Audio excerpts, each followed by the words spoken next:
Bom dia, pessoal. Aqui é a professora Maristela de Geografia. Tudo bem com vocês?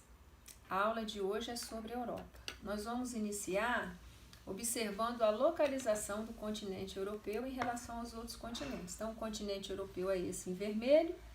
Nós podemos observar que é um continente pequeno, mas não de pouca importância política e econômica. Ao lado nós temos um mapa político desse continente, né? E podemos ver aí a quantidade de países que ele tem.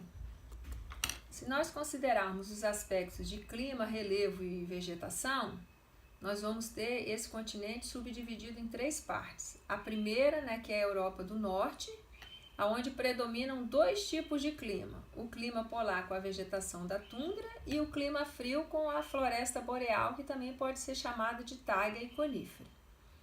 Em relação ao relevo, temos as áreas altas, que são os Alpes, e as áreas baixas, que são as planícies. As florestas dessas regiões aí já foram bastante devastadas. Por quê? Porque elas são bastante utilizadas na construção de casas e também na construção de imóveis.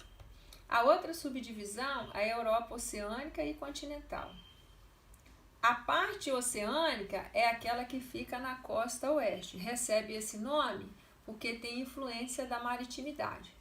A parte continental recebe esse nome porque tem a influência da continentalidade, né? Ela vai apresentar climas mais secos, como o clima semiárido.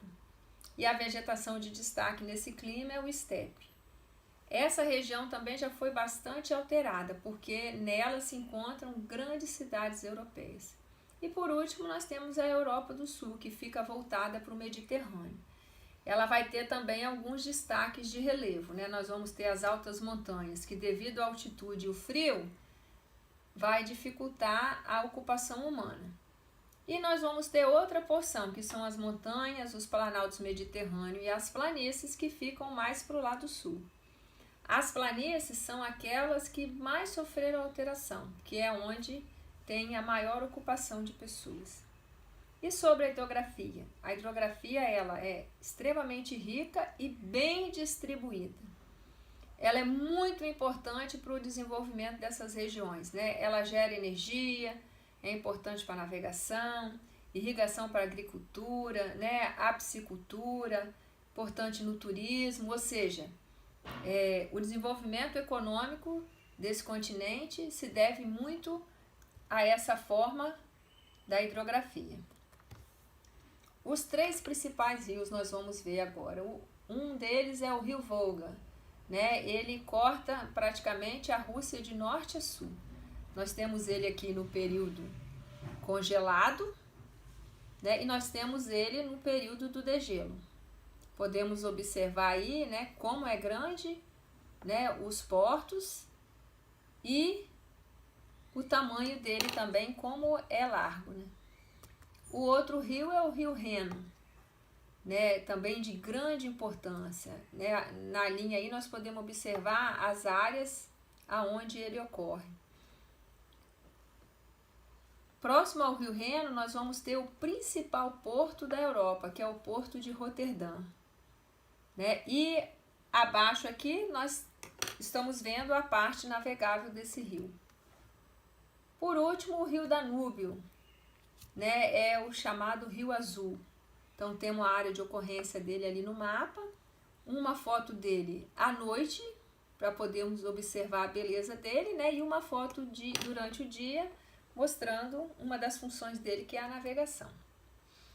O clima e a vegetação. Agora nós vamos ver, né, algumas vegetações para vocês poderem, como eu disse, assimilar melhor o conteúdo. Então, a primeira vegetação aí que nós vamos ver é a vegetação da tundra no clima polar.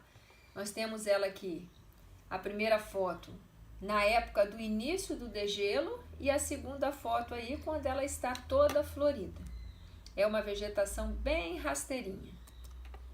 A outra vegetação que nós vamos ver aí, que é a floresta, né, a taiga, ou boreal, ou conífera, ela durante o verão, toda verdinha, e ela durante o inverno aí, ó, coberta pela neve.